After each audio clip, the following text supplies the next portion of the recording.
evaluation of the occiput in a seated position.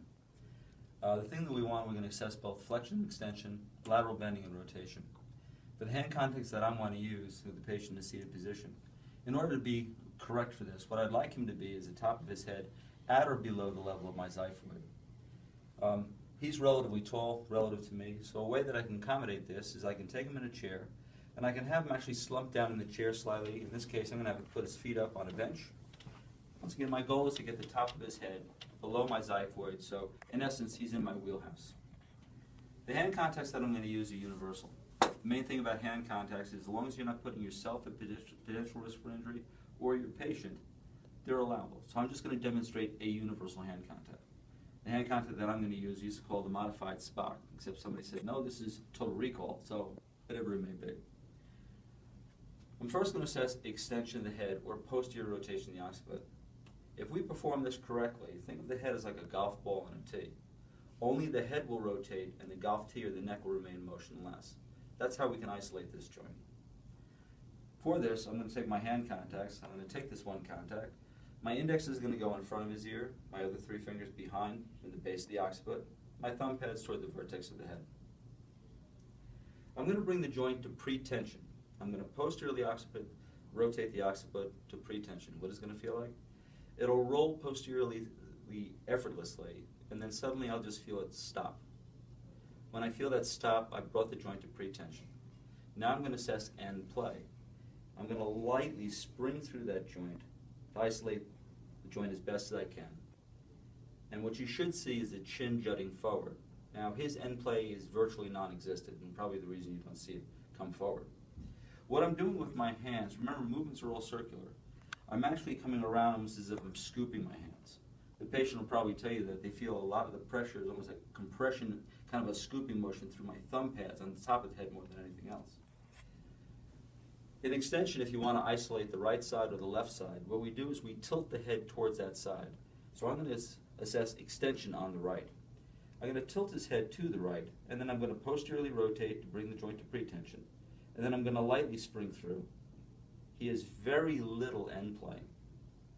To the left, virtually non-existent. So if I had to call this one, I'd say he's a little bit more restricted in the left side than the right in extension. For flexion, we're going to do the opposite. We're going to anteriorly rotate the head. So in this case, instead of scooping back and around, I'm going to come up over the top. And I realize you may see me change my hand contacts, and that's only because I know what I intend to do and what I want to do. I'm just having my hands accommodate my goal, my desired goal of rotating his head forward. So to this end, I'm going to rotate his head forward anteriorly until I feel pretension. From here, I'm going to continue through. If we do this correctly, you should see his chin jut backwards, which you can a little bit. Again, if I want to isolate the left side, I'm going to tilt his head to the left. If I want to isolate the right side, I tilt his head to the right. And while his end field is reduced, in other words, it's a little bit restricted, extension was far more restricted than was flexion, so I'd still probably class this being an extension restriction on his left-hand side in this case. For lateral bending, the axis of rotation of the occiput is directly over the foramen magnum, about 2 inches up from the center of the foramen magnum.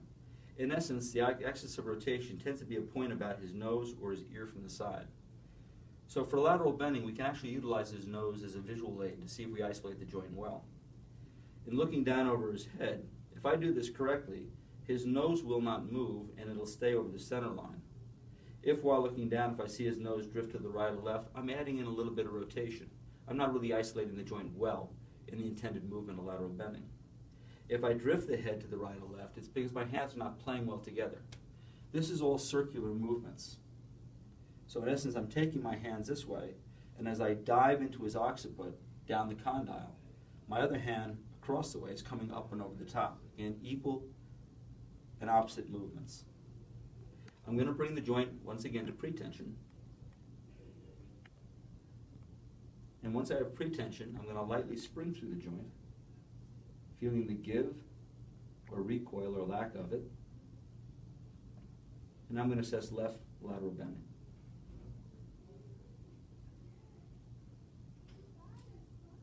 Of the two movements, he feels a little springier in right lateral bending than he does in left. Although I wouldn't really class this as being a restriction quite at this particular point in time. I'd say it feels more of a muscular fixation.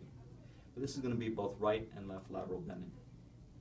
For rotation, similar to the atlas, in the atlas we contacted the posterior TVP of the atlas. We rotated the head to bring the joint to pretension, and then we sprang through in an arcing motion, kind of like driving a bus. The occiput is no different. The only thing is we bring our contact points up onto the base of the occiput instead of being on the posterior arch of the atlas. So from here, what I'm going to do, once again, I'm going to assess left rotation. I'm going to rotate the head to the left until I feel back pressure come into the head. In other words, I've taken slack out of the joint. I've brought it to pretension in left rotation.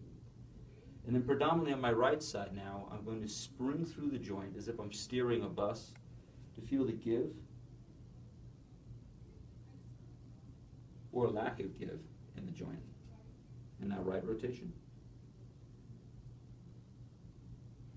He's a lot springier in right rotation than he is in left rotation. Once again, I'd say it's more of a muscular fixation than a good restrictive block. He is somewhat giving, and although he doesn't kick back, he kind of follows me back. I'd say it's probably more of a muscular fixation. But if I had to class this right now, I'd say he has a little bit of an extension restriction, a left lateral flexion restriction, and in this case, it's going to be a left rotation restriction, would be my classification of this patient at this time. And that's a full evaluation of the occiput in the seated position.